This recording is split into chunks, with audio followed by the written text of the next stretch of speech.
League is really the one that keeps getting caught, and he's going to have to do something about it. From the past week, everyone from Stephen A. Smith to your papa at the dinner table has been asking the same exact question. Why? Why? Why would Terry Rozier, a guy who's made over $160 million in his NBA career, risk it all to help his boys win some prop bets? Why would a player earning $26 million this season throw away his entire reputation, his career, his legacy, for what prosecutors say was around a 100 grand split between a bunch of people? The math just simply wasn't mathing. The risk versus reward was completely upside down. It was like watching someone rob a bank for 20 bucks. Sports media spent days trying to figure it out. Was it addiction? Was it stupidity? Was it greed? Charles Barkley and Kenny the Jet Smith literally got into an argument on Inside the NBA about whether this was a gambling problem or just pure idiocy. Gambling is an addiction.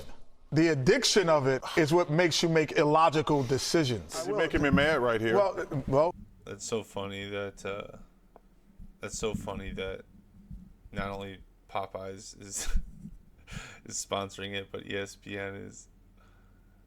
I don't know. Just Inside the NBA on ESPN is weird. I don't know why I think it's funny.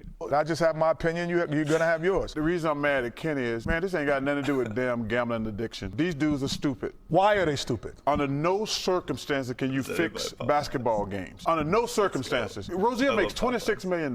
Him betting, giving people information or taking himself out of games, how much money is he gonna make? Well, if he did that, you're proving my point. What do you mean? That means that's that not it's an addiction. illogical thought process. That's It's not an addiction. That's stupidity. You trying to make sure these guys being addicted. You can't fix basketball games. The notion that guys are making all this money and giving information, come on, man, stop that. Ain't got nothing to do with addiction. That's just total stupidity on these two dudes. But yesterday, Dang, I actually agree with him. It has nothing to do with addiction. It's just like, I mean, well, first of all, that goes beyond gambling. You know, this isn't a gambling addiction thing. This is a corruption thing. You're literally trying to fix bets. That has never been okay. Not in 500, maybe even 1,000 years of sports. You're not allowed to fix bets in any culture. everything changed because ESPN dropped a bombshell that answers that question. And suddenly, this whole story makes a lot more sense. Terry Rozier owed the IRS $8.2 million in unpaid taxes. The federal tax lien was filed in November of 2023, just 8 months after the game, where he allegedly faked an injury to help gamblers win big on his unders. $8 million. This story isn't about greed anymore. It's about desperation. So real quick before I want Chick-fil-A to sponsor like some sort of sermon for like Christians. Like, you know what? We're not open on. You're not open on Sunday. We're not open on Sunday. Like, that's hilarious. Before we get to the content, if you want to get the latest on this bizarre story, make sure you subscribe and turn on our notifications. And now that we get all that out of the way, cue the intro.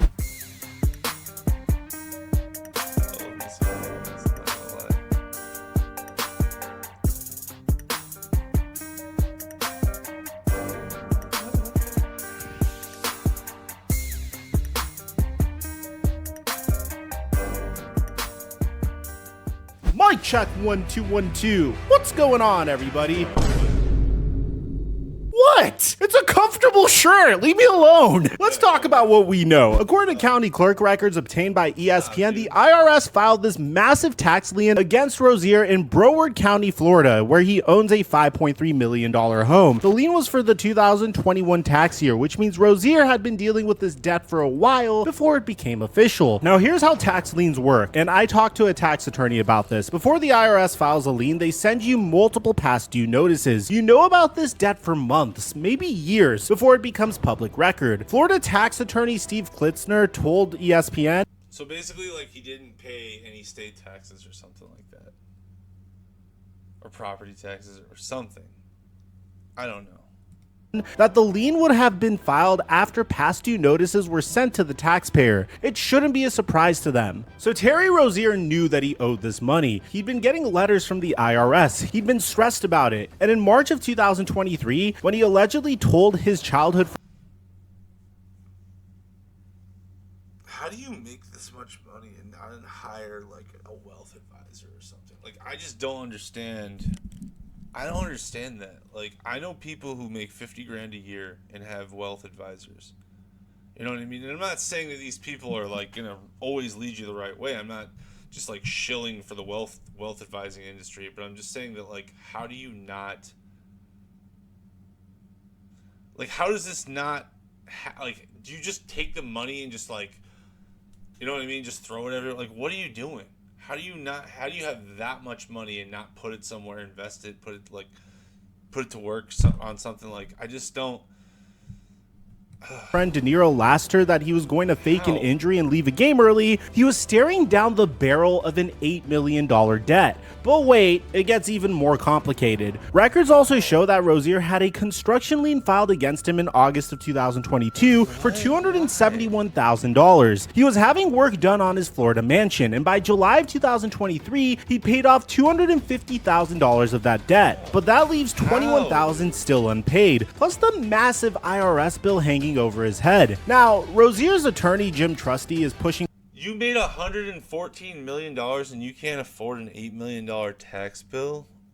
And I'm not saying it should be that much. I don't think it should be that high. I don't even think money should be this much. Like, I'll get into that in another video probably, but it's just back hard on all of this. Trusty told ESPN that Terry never owed anyone $8 million. He owed $9,000 of the total $8 million in taxes from 2021, and it has been paid. We just need the IRS to help remove the now defunct lien. But here's the thing, and I want to okay, I believe that. I mean, the government is be really clear about this. Trusty hasn't provided any clear documentation to back up this claim. The lien is still on file with the county clerk. By law, the IRS has to I mean, okay, I love microphone, but that's a really bad point. I'm just going to say that's a really bad point.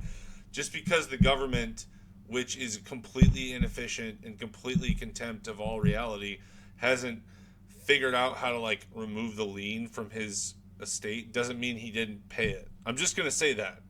Like, in general, the government is not very good at what they do, in general. Like, move a lien within 30 days of the debt being paid, and there's no lien release on record. So either Rozier still owes this money, or that doesn't explain or isn't relevant at all to why he fixed games. Paperwork is in process, or Trusty's telling the truth and the IRS just hasn't caught up yet. But let me tell you something about the IRS. They don't file $8 million tax liens for $9,000. Right, either he's lying that he paid all of his taxes, or there's some sort of paperwork holdup or something. It doesn't really matter though. You know what I mean? You should have enough money to afford it, right? Because you made $100 million in the last, like, 5 years. You know? Debts. That's not how this works. Tax liens are public records. They're nuclear options. The government doesn't throw around 8-figure liens unless if they mean it. So let's assume for a second that Terry Rozier really did owe something close to that $8 million figure. Maybe not the full amount, but millions. Now we have to think about the timeline. March 23rd, 2023, Rozier fakes an injury, leaves the Hornets game after 9 minutes, and helps gamblers win over $200,000 in prop bets. His cut, according to the indictment, was around $100,000. I don't like that headline, "To the Mafia." Okay, like, that doesn't help me at all. Like, you don't want to name names, I get it. $1,000 after his friend De Niro Laster sold the information to bettors. November 2023, the IRS files an $8.2 million tax lien against him. Do you see it now? This wasn't about being greedy when you're already rich. This was about drowning in debt and being desperate for any money that you can get. Think about it from Rozier's perspective. You're making $26 million a year. So risk your primary thing of income? No, that is such a contrived. But after taxes, agents, financial advisors, and everything else, you're taking home maybe half of that. You've got an $8 million IRS bill. You've got construction liens. You've got a lifestyle to maintain. And your childhood friend comes to you and says, "Hey man, I think I could get you out of this jam that you're in. You just got to give us a little bit of a heads up." How are you broke? I'm, like, sick of this story, actually. Two options. Option A here produces 9.57 yards per play, and option B produces 4.67 yards per play. Which option do you choose? No, this is not a trick question. This is actually the Seattle Seahawks. They choose this option with Sam Darnold about 50% of the time. It's a touchdown! They choose this option with Kenneth Walker about 50% of the time. The Seahawks score again! Strange.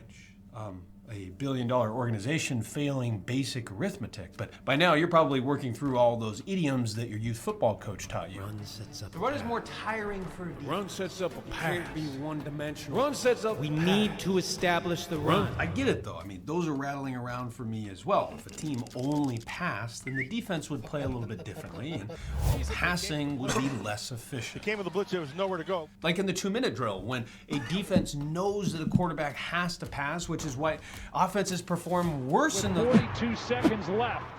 Touchdown! But they don't. Quarterbacks and offenses, they're better in the final 2 minutes. A period of time where the defense knows they have to throw the ball. Is this just the dreaded prevent defense? No. To run is worse than to pass. A run produces less yards than a pass. A run produces less EPA than a pass. A run is far less likely to produce the ultra-valuable explosive play. Then why do the Seahawks only chuck the rock about half the time? And, well, this example isn't just privy to the Seahawks. You know that guy Josh Allen? He seems pretty good. He only passes about 50% of the time. And it's not because he's on the run. He's run just about as much as Justin freaking Herbert this year. James Cook, the Buffalo running back, he's ran the ball the second most times in the NFL. So I will ask again, why do teams select this play, this abomination, as often as they do? Perhaps the better question is, what is the correct balance? The Seahawks run game has been incredibly I mean, to me, it depends on, I'm just going to say this, it depends on how good your wide receivers are and how good you can block. Because if you can't block, then you want to get a ground game going and kind of move the defense around a little bit. But if you can block really well, you can pretty much do whatever you want after that. It doesn't matter if you want to run or pass. But if you can block really well and you don't have good receivers who can't get open, then maybe you want to run a little bit more. But if you have really good receivers who can get open and you have a quarterback who can find them and you can block, then you're going to want to throw a lot because you're going to want to take advantage of the defense. But it really depends. 3.7 yards per carry, 29th overall. Their passing attack, the exact opposite. Darnold is first overall in yards per attempt. Yet they choose to run the ball more than anyone. They only pass the ball about half the time. Why not pass the ball 60% of the time or 70%? Furthermore, league-wide, running is at a 15-year high. Why are teams running more now than they have in the past? This can be explained through game theory. We need to find an equilibrium. Every game we play, there are a finite number of states. Tic-tac-toe is simple. There are only so many ways this board can be arranged. It's in the thousands, and with a decent amount of practice, most of us can push every game to a tie. Most of us.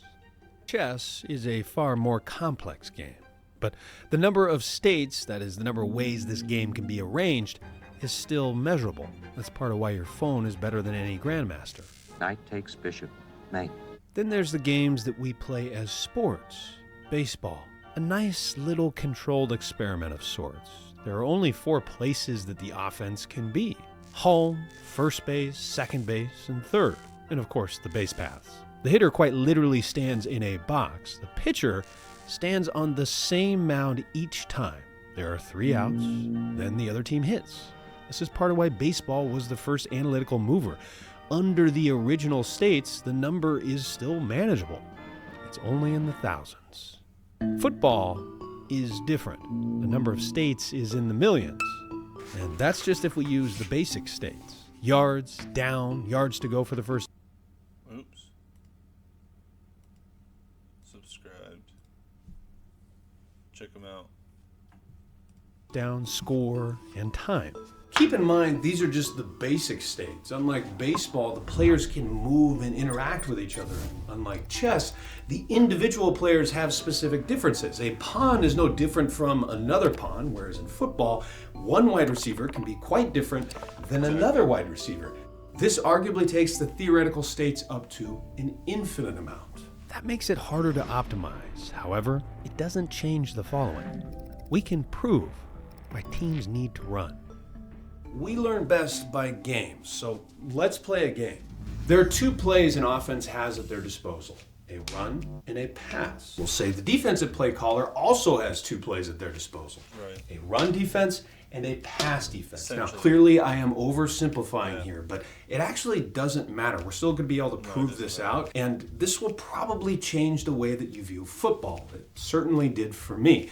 Let's also assume that this is normal football. We'll say first quarter, 1st and 10 to remove all situational aspects.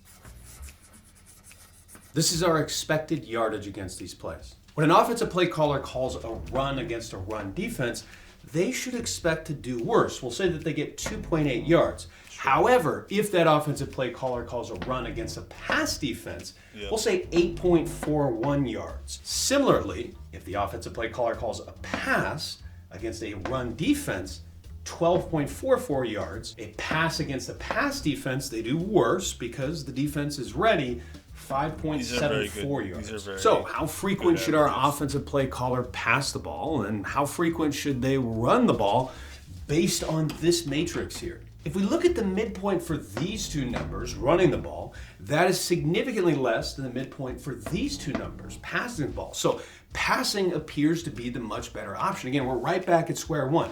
More expected average yards if we were to go 50-50. So we should definitely pass more. Not quite. And this answer really surprised me. Maybe it does for you too. If both our play callers are acting rational in this artificial game, the offense should run the ball more than they should pass it. 54% to 46. And here's the thing, we can prove this. Our y-axis here, this vertical axis, is the expected yards. We're going to graph this. Our horizontal is the balance between run and pass. On the left side here, we're running. Time out. I think I'm in the way, so I'm going to go back to. I'm going to put this way smaller. There we go. I don't want to be in the way here. All right, ready, go. Running 100% of the time. On the right side, we're passing 100%. Right in the middle, 50-50. These two lines are the two defensive play calls. The blue line is our run defense. The red line is our pass defense. You'll see the corresponding yardage expectations. 5.74 yards. There it is right there. 8.41 yards. There it is right there. We're just graphing this visually. If the offense was one-dimensional, let's say that they passed 100% of the time.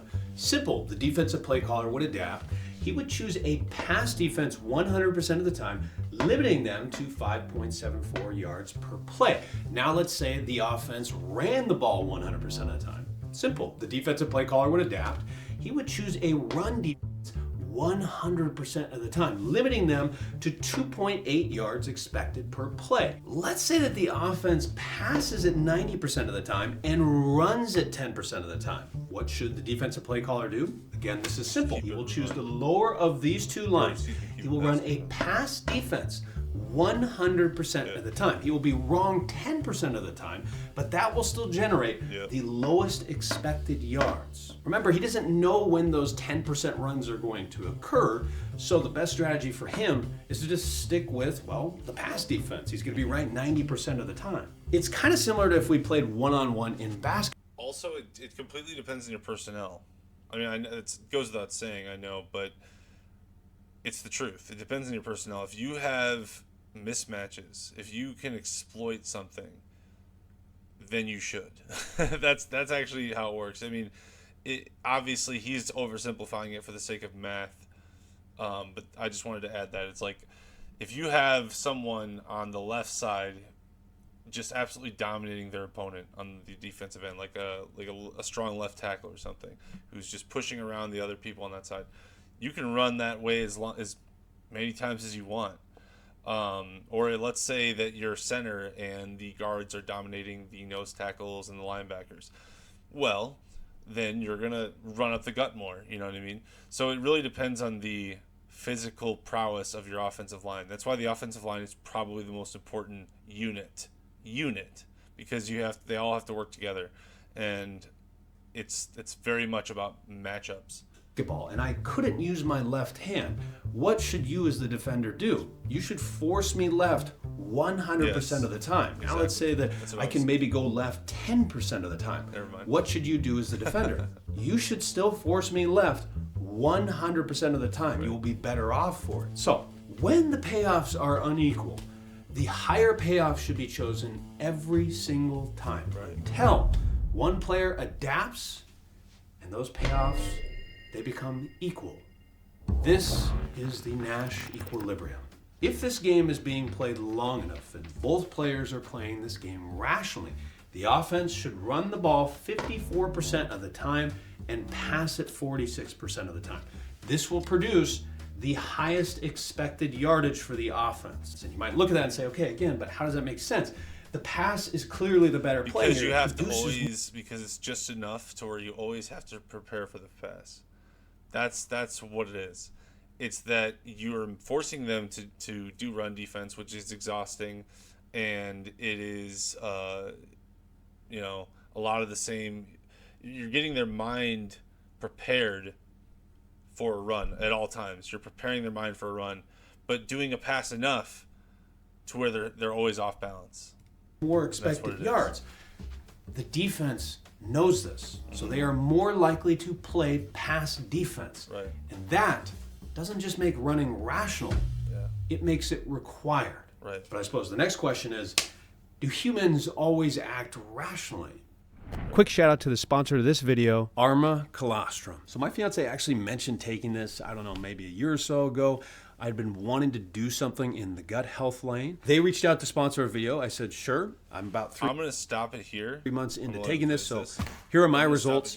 I have not had the same benefits that they mentioned on the website, the majority of the benefits they mentioned on the website. So the difference in energy, the difference in immunity, hair differences, I have not had any of those differences. The one difference I have noticed is my gut health. I just feel a lot better after a meal. I don't have the same bloating. That was the original reason I actually wanted to take it. So for that reason, I plan on continuing to take it. It's been great for me in that lane. Now, what is Arma Colostrum? It is a dairy whole food. It is a bioactive food. There's just one ingredient in this unflavored version. So you can dry scoop it. There really is no taste. If you throw it in with water, it tastes just like water. So if you'd like to try this too, we have a special deal. Cool. You can head to arma.com, use code Michael15 to get 15%. Right. Next one. When you're shopping for your Christmas presents for your friends and family, check out QuestCrate.shop. We have good deals, good prices, and half of the profits go to the Tim Tebow Foundation to help the kids who need it the most. Check out that foundation as well as QuestCrate.shop.